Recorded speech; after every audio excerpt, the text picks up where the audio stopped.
এখন আপনি বুঝবেন কিভাবে যে আমার নিকট প্রতিবেশী, সবচেয়ে আমার নিকটতম প্রতিবেশীকে কিভাবে বুঝবেন?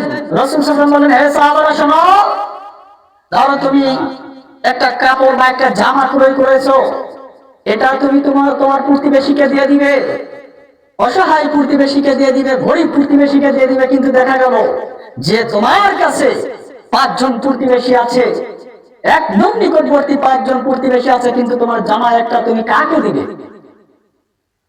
এই প্রশ্ন যখন আবু জাহল আল্লাহ রাসূলকে করেছিলেন, রাসূল সাল্লাল্লাহু আলাইহি ওয়াসাল্লাম বলেন, আবু জাহল তুমি শুনে নাও, তোমার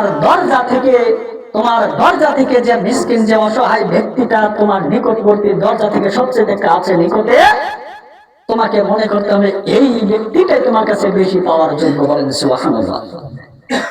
কিন্তু আমাদের সমাজের প্রথা হলো যে আমরা কি করি, যে কোনো একটা অনুষ্ঠান, আপনার পরিবারে যদি যে কোনো একটা অনুষ্ঠান বা সামাজিক অনুষ্ঠান, আপনি ধনী ব্যক্তি খোঁজেন, আপনার পাশের অসহায় ব্যক্তিটা না খেয়ে আছে, ঠিক মতো ভালো মন্দ খাবার পায় না, আপনি সামান্য সালামের জন্য ওই অসহায় ব্যক্তিকে, ওই মাজলুম ব্যক্তিকে বঞ্চিত করে ওই ধনী ব্যক্তির নিকটে দাওয়াত পৌঁছে দেন। এই প্রথা কোথায় পেলেন? সর্বপ্রথম আপনার দাওয়াত পৌঁছাতে হবে ওই মিসকিন অসহায় প্রতিবেশী নিকটে, ওর কাছে আগে দাওয়াত পৌঁছাতে হবে। কারণ একজন ব্যক্তি আপনার বাড়িতে দাওয়াত খেয়ে 1000 2000 টাকা সালামি দিল, কিন্তু ওটা ও মন থেকে দিয়েছে কিনা এটা আপনি বলতে পারবেন না। ওই 2000 টাকা দিয়ে আপনি 10 তলা বিল্ডিং দিতে পারবেন না। একজন অসহায় প্রতিবেশীকে যদি আপনি দাওয়াত করে এক মুষ্টি খাবার খাওয়ান, ওর মন থেকে যে দোয়া আসবে, এই দোয়াটা আপনি কোটি কোটি টাকা দিলেও পাবেন না। বলেন সুবহানাল্লাহ। এজন্য আল্লাহ রাসূল বললেন, নিকট প্রতিবেশীর সাথে সদাচরণ করো, ভালো ব্যবহার করো, ভালো আচরণ করো। আর যদি ভালো আচরণ না করতে পারো, আল্লাহ রাসূল সাল্লাল্লাহু আলাইহি ওয়াসাল্লাম বললেন, কি বললেন? সাহাবীদের মাজলিসে রাসূল সাল্লাল্লাহু আলাইহি ওয়াসাল্লাম, আবু সুরাইহ সাহাবী, তিনি বর্ণনা করে যে রাসূল সাল্লাল্লাহু আলাইহি ওয়াসাল্লাম বলতেছিলেন, আল্লাহু লা ইউমিনু, আল্লাহু লা ইউমিনু, আল্লাহু লা ইউমিনু।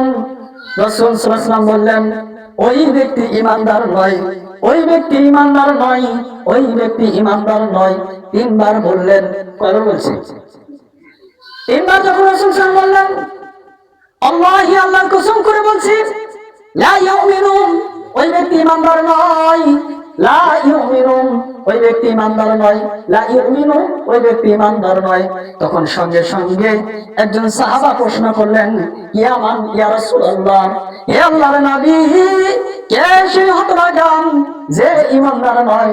কোন সেই হতভাগা? রাসূল সাল্লাল্লাহু আলাইহি ওয়াসাল্লাম সঙ্গে সঙ্গে বললেন, ওয়াল্লাযী লা ইয়ামানু জারুহু ওয়াইকাহু, ওই ব্যক্তি ঈমানদার নয় যে ব্যক্তির কষ্ট থেকে, যে ব্যক্তির সংকট থেকে, যে ব্যক্তির লাঞ্ছনা থেকে তার অসহায় প্রতিবেশী নিরাপদ নয়।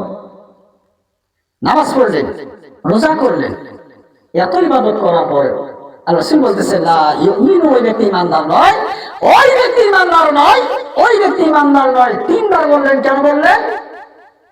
আল্লাহ রাসূল বললেন যে যে ব্যক্তি তার প্রতিবেশীকে নিরাপত্তা দিতে পারে না, যে তার প্রতিবেশীর হক আদায় করতে পারে না, এই ব্যক্তি ঈমানদার নয়। এই জন্য প্রতিবেশীর হক আদায় করতে হবে। রাসূল সাল্লাল্লাহু আলাইহি ওয়াসাল্লাম আবু জারকে আরেকটা নির্দেশ দিন, আবু জার, ইয়া আবু জার, হে আবু জার, শোনো, তোমার স্ত্রীকে তুমি তাগিদ দাও, তোমার স্ত্রীকে তুমি তাগিদ দিবে, হে আবু জার, তোমার স্ত্রী যেন তরকারিতে পানি বেশি দেয়, তরকারিতে ঝোল বেশি দেয়। আবু জার বলেন, ইয়া রাসূলুল্লাহ, পানি ঝোল বেশি দেওয়ার কারণটা কি? আল্লাহ রাসূল বলেন, আবু জার, তোমার স্ত্রী যদি তরকারিতে ঝোল বা পানি বেশি দেয়, তাহলে তুমি তোমার নিকটতম প্রতিবেশী অসহায় ব্যক্তিগুলোর খোঁজ খবর নিতে পারবেন। বলেন সুবহানাল্লাহ। স্ত্রীকে তাগিদ দিতে হবে, হে বিবি, তুমি তরকারিতে পানি বেশি দাও, ঝোল বেশি দাও, রান্না হয়ে গেছে, পার্শ্ববর্তী প্রতিবেশী আত্মীয় প্রতিবেশীর খোঁজ খবর নাও, কে খাবার পাইল না, কে তরকারি অভাবে খাবার পাচ্ছে না, কে ভাত পাচ্ছে না, তুমি খোঁজ খবর নাও। কিছু না হলে তুমি তরকারি ঝোল দিয়ে হলো তাকে তুমি খাবারের ব্যবস্থা করে দাও। বলেন সুবহানাল্লাহ। এবার আসেন, তা যদি না করতে পারেন, আবু হুরায়রা আল্লাহ রাসূল বলেন, আবু হুরায়রা, তুমি তোমার আত্মীয় বাড়িতে খাবার পাঠাও, তুমি তোমার আত্মীয় খোঁজ খবর নাও, একটা বকরির যদি পা দিয়েও যদি তুমি তাকে খাওয়াতে পারো, তারপরে তুমি তার খোঁজ খবর নাও। বলেন সুবহানাল্লাহ। এবার আসেন, রাসূল সাল্লাল্লাহু আলাইহি ওয়াসাল্লাম এত তাগিদ কেন দিলেন? রাসূল সাল্লাল্লাহু আলাইহি ওয়াসাল্লাম বলেন, হে সাহাবীরা শুনো, হাসরের মাঠে সর্বপ্রথম যে ব্যক্তিগুলোর ফয়সালা হবে তারা দুজন হলো প্রতিবেশী। যাদের হিসাব নিকাশ সর্বপ্রথম হবে তারা হলো প্রতিবেশী। এখন প্রশ্ন করবেন, ইয়া রাসূলুল্লাহ, ইয়া হাবিবাল্লাহ, সাহাবারা বললেন কিভাবে? আপনারাও তো প্রশ্ন করতে পারেন, হুজুর আপনার জবান দ্বারা কত আলোচনা শুনলাম, হাসরের মাঠে প্রথম হিসাব হবে সালাতের, যার সালাত গ্রহণযোগ্য হবে তার জন্য আল্লাহ জান্নাত দিয়ে দিবেন এবং তার সকল আমল গ্রহণযোগ্য হবে। বলেন সুবহানাল্লাহ। কিন্তু আল্লাহর রাসূলের কথা অনুযায়ী আপনি আজকে নতুন কথা শোনাচ্ছেন কেন? প্রথম কিভাবে দুইজন প্রতিবেশীর হিসাব হবে? আমি আপনাকে বলি শোনেন, হক হলো দুটা। প্রথম হককে বলা হয়েছে হকুল্লাহ, আল্লাহর হক, মানে আল্লাহর ইবাদতের হক। আর দ্বিতীয়ত হলো হকুল ইনসান, মানুষের হক। আল্লাহর হকের দিক থেকে যখন বিচার শুরু করবেন, প্রথম হিসাব হবে আল্লাহর হকের দিক থেকে সালাতে। আল্লাহর হকের দিক থেকে প্রথম হিসাব হবে কিসের? সালাতে। যার সালাত গ্রহণযোগ্য হবে তার সব আমল গ্রহণযোগ্য হবে। আর হকুল ইনসান, মানুষের হক বা বান্দার হকের দিক থেকে যখন হিসাব শুরু হবে, আল্লাহ রাসূল বললেন তার প্রথম হিসাব হবে তার প্রতিবেশী তিনি সৎ আচরণ করছে কিনা, প্রতিবেশীর খোঁজ খবর নিয়েছে কিনা। রাসূল সাল্লাল্লাহু আলাইহি ওয়াসাল্লাম বললেন, হে সাহাবীরা শুনো, লা ইয়াদখুলুল জান্নাহ, ওই ব্যক্তি জান্নাতে যাবে না, ওই ব্যক্তি জান্নাতে যাবে না, ওই ব্যক্তি জান্নাতে যাবে না যে ব্যক্তি তার নিকট আত্মীয় স্বজন প্রতিবেশীর খোঁজ খবর নেয় নাই, যে ব্যক্তি নিজে পেট পুরো করে খেয়েছে, পেট পূর্ণ করে খাবার খেয়েছে, অথচ তার প্রতিবেশী ক্ষুধার্ত ছিল, অথচ তার প্রতিবেশী খাবার পায় নাই। আল্লাহ রাসূল বলেন, লা ইয়াদখুলুল জান্নাহ, ওই ব্যক্তি জান্নাতে যাবে না, ওই ব্যক্তি জান্নাতে যাবে না, ওই ব্যক্তি জান্নাতে যাবে না।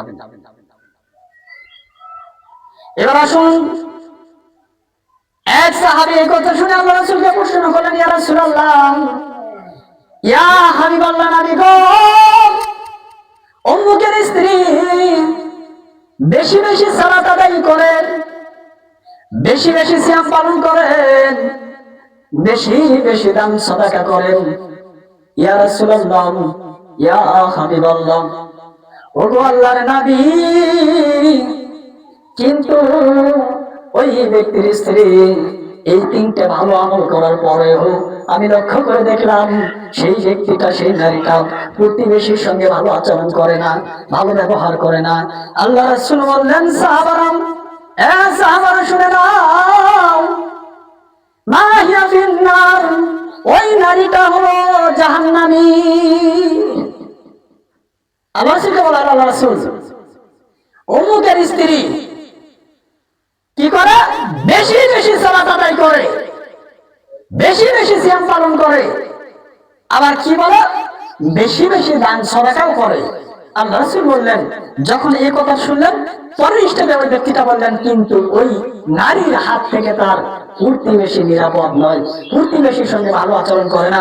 আল্লাহ রাসূল বললেন যে ইয়া মা ফিন্নার, ওই ব্যক্তিটাই, ওই নারীটাই হলো জাহান্নামের অধিবাসী। বলি নাউজুবিল্লাহ। এখন আসেন, সালাত আদায় করলো, বেশি বেশি সালাত, মানে যে ব্যক্তি সালাত আদায় করবে এই ব্যক্তি সালাতের মাধ্যমে জান্নাতে যাবে। যে ব্যক্তি সিয়াম পালন করেছে মানে নফল সিয়াম বেশি বেশি পালন করেছে, আল্লাহ রাসূল বললেন সিয়ামের প্রতিদান জান্নাত। বলেন সুবহানাল্লাহ। দান করেছে মানে দান একটা পাওয়ারফুল ইবাদত। রাসূল বললেন, এ সাহাবারা শোনো, দান কেমন পাওয়ারফুল ইবাদত। আগুনকে পানি যেমন মিটিয়ে দেয়, মানুষের গুনাহকে দান তেমনি মিটিয়ে দেয়। আগুনকে পানি যেমন নিভিয়ে দেয়, মানুষের গুনাহকে দান তেমন মানুষের গুনাহ মোচন করে দেয়। এত পাওয়ারফুল ইবাদত দান। আল্লাহ রাসূল বললেন, সালাত আদায় করেছে বেশি বেশি ঠিক আছে, সিয়াম পালন করেছে বেশি বেশি ঠিক আছে, দান করেছে বেশি বেশি ঠিক আছে, কিন্তু ওর কাছে ওর প্রতিবেশী নিরাপদ নয়, প্রতিবেশী ওর কাছ থেকে কষ্ট ছাড়া কিছু পায় না। আমি রাসূল বললাম ওই ব্যক্তিটা জাহান্নামী। আপনার স্ত্রীকে আজ থেকে সতর্ক করবেন। আপনার স্ত্রী প্রতিবেশী পানি নিয়ে যাওয়া দেখলে কেন টিউবওয়েলের হাতা খুলে রাখে? আপনার স্ত্রী প্রতিবেশীর গবাদি পশুর উপরে কেন নির্যাতন করে? আজ থেকে সতর্ক করে দিবেন। আপনার স্ত্রী এমন আচরণ যদি থাকে, আপনি দান করে, সালাত আদায় করে, সিয়াম পালন করে জান্নাতে যেতে পারবেন। আল্লাহ রাসূলের কথা। আজ থেকে সতর্ক করে দিবেন, হে বিবি, তুমি যা খাবে, তুমি যা রান্না করবে, প্রতিবেশীর খোঁজ না নিতে পারলেও তার ছোট বাচ্চাদের খোঁজ নিবে, তার ছোট বাচ্চাদেরকে ডেকে ডেকে ভালো খাবার হলে তুমি খাবার খাওয়াবে।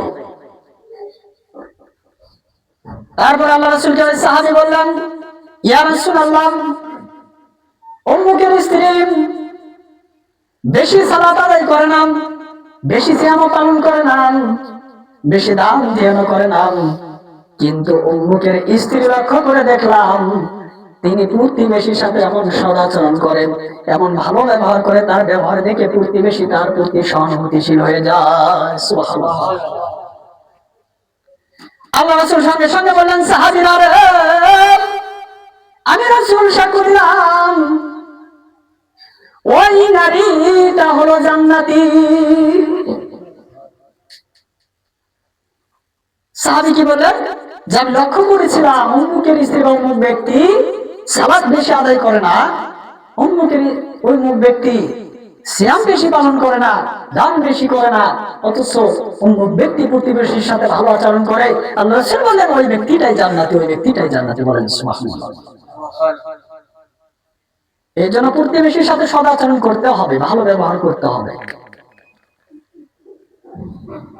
এরপরে আসুন, একজন সাহাবী আল্লাহ রাসূলকে বললেন, ও আল্লাহ রাসূল, ও আল্লাহর নবী, আমি যে নিজে ভালো মানুষ, আমি যে নিজে ভালো, আমার ভালো গুণ আমি বুঝবো কিভাবে? আমি ভালো ব্যক্তি না মন্দ ব্যক্তি কিভাবে বুঝবো? রাসূল সাল্লাল্লাহু আলাইহি ওয়াসাল্লাম বললেন, ও সাহাবী শুনুন, তুমি তোমার প্রতিবেশীর সঙ্গে ভালো আচরণ করো, তোমার প্রতিবেশীর সাথে সৎ আচরণ করো, প্রতিবেশীর খোঁজ খবর নাও।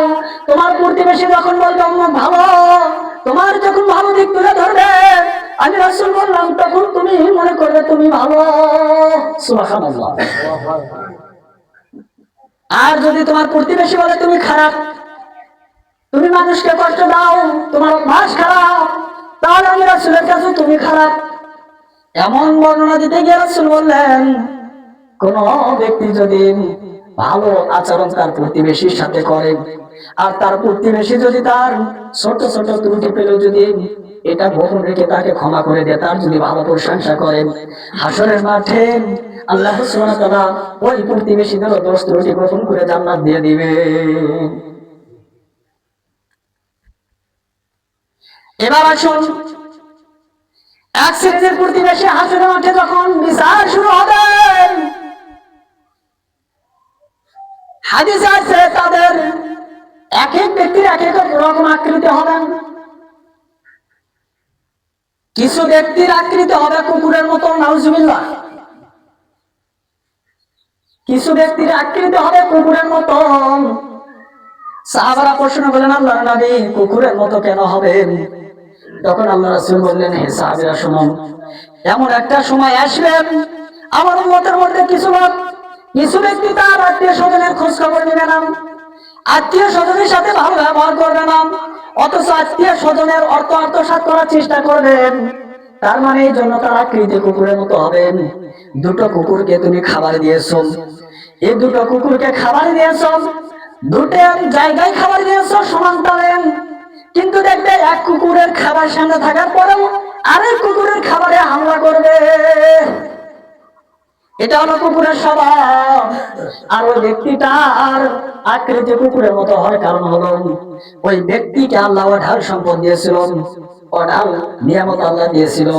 এত সম্পদের মালিক হওয়ার পরেও ওই ব্যক্তির আচরণ ছিল পাশে অসহায় মাজলুম, অসহায় ব্যক্তির সামান্য সম্পদ কিভাবে দখল করা যায়, কিভাবে আত্মসাৎ করা যায়, এই কুকুরের ন্যায় তার সম্পদ থাকার পরেও গরিব প্রতিবেশী, অসহায় প্রতিবেশীর সম্পদের দিকে নজর দিয়েছিল বলে নাউজুবিল্লাহ। এই জন্য তার আকৃতি হলো কুকুরের মতো, যে কুকুরের যেমন স্বভাব হলো নিজের সামনে খাবার থাকার পর আরেক কুকুরের খাবারে হামলা করা। এই ব্যক্তিটা দুনিয়াতে এত সম্পদ ছিল তার, তারপরও গরিব অসহায় প্রতিবেশীর সম্পদের প্রতি সে হামলা করতো, প্রতিবেশীর সম্পদ আত্মসাৎ করতো। একটা কথা মনে রাখবেন, আপনি যদি আপনার অসহায় প্রতিবেশীর এক আঙ্গুল পরিমাণ জমি, বুখারীর বর্ণনা, আল্লাহ রাসূল বললেন এক আঙ্গুল পরিমাণ জমি যদি কেউ প্রতিবেশী আত্মসাৎ করে, হাসরের মাঠে সপ্ত স্তর সম্পদ তার গলায় ঝুলিয়ে দেওয়া হবে। এমনকি রাসূল বলেছেন সে ব্যক্তিটা এই সম্পদের এই সপ্ত স্তর জমিনের ভর এসে মাটির নিচে দেবে যাবে বলে নাউজুবিল্লাহ। সাবধান থাকবেন, প্রতিবেশীকে কষ্ট দিবেন না। আরেক শ্রেণীর মানুষের চেহারা হবে শুকুরের মতো। শুকুরের স্বভাব হলো ও আকাশ,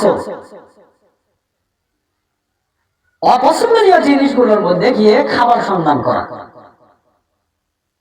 এক শ্রেণীর মানুষ দুনিয়াতে ছিল, তাদের ভালো হালাল রুজির থাকার পরেও সে ব্যক্তিগুলো যেগুলো তার জন্য ছিল হারাম, যেগুলো তার জন্য ছিল অবৈধ, সেই হারাম অবৈধ সম্পদের দিকে সে ব্যক্তিটা ধাবিত হয়েছিল। অবৈধ খাবার থেকে সে খাবার সন্ধান করেছিল।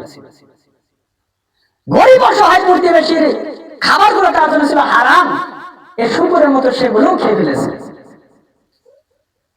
আল্লাহ রাসূল বললেন শুধু তাই নয়, আরেক শ্রেণীর মানুষ, মা বোন ভালো করে শোনেন, এই কাজটা আপনাদের দ্বারা বেশি হয়। আরেক শ্রেণীর মানুষ, এই মানুষকে দেখা যাবে সাপের মতো বিষাক্ত স্রোত তাদেরকে দেওয়া হবে। কেন দেওয়া হবে? দুনিয়াতে সাপের নীতি হলো বিনা অপরাধে একজন মানুষকে দংশন করা, মেরে ফেলা। অনেক মানুষ আছে প্রতিবেশীর সাথে একটু কথার কাটাকাটি হয়েছে, ও একটা মামলায় করছে, এমন এক মিথ্যা সাক্ষী দিল, এমন এক মিথ্যা সাক্ষী দিল, এমন এক মিথ্যা অপবাদ দিল, যার কারণে ওই ব্যক্তিটা ফাঁসি পর্যন্ত হয়ে যায়। এই জন্য প্রতিবেশীর হক আদায় করতে হবে, প্রতিবেশীকে কষ্ট দেওয়া যাবে না। রাসূল সাল্লাল্লাহু আলাইহি ওয়াসাল্লাম বললেন, আবার বলছি লা ইয়াদখুলুল জান্নাহ, ওই ব্যক্তি জান্নাতে যাবে না, ওই ব্যক্তি জান্নাতে যাবে না যে ব্যক্তি তার প্রতিবেশীকে কষ্ট দেয়। এটা আল্লাহ রাসূল বলেছেন, ওই ব্যক্তি জান্নাতে যাবে না। নামাজ পড়লে কি হবে, রোজা করলে কি হবে, দান খয়রাত করলে কি হবে, তারপরে আল্লাহ রাসূল বলেন ওই ব্যক্তিটা জান্নাতে যাবে না। এই জন্য প্রতিবেশীর হক আদায় করতে হবে। আজ থেকে সতর্ক হবেন, আপনার দেবার মতো সামর্থ্য কিছুই নাই। প্রতিবেশী বিপদে পড়েছে, প্রতিবেশী বিপদে পড়েছে, সমস্যার সম্মুখীন হয়েছে, আপনি কিছু না পারলেও তাকে পরামর্শ দিয়ে, সব পরামর্শ দিয়ে তাকে সহযোগিতা করুন। বিপদ থেকে উদ্ধার কিভাবে হওয়া যায় এই পরামর্শ দিন। আপনি একজন প্রতিবেশীকে খাওয়াইয়া যে নেকিটা পেতেন, যে হকটা আদায় হতো, আপনি সৎ পরামর্শ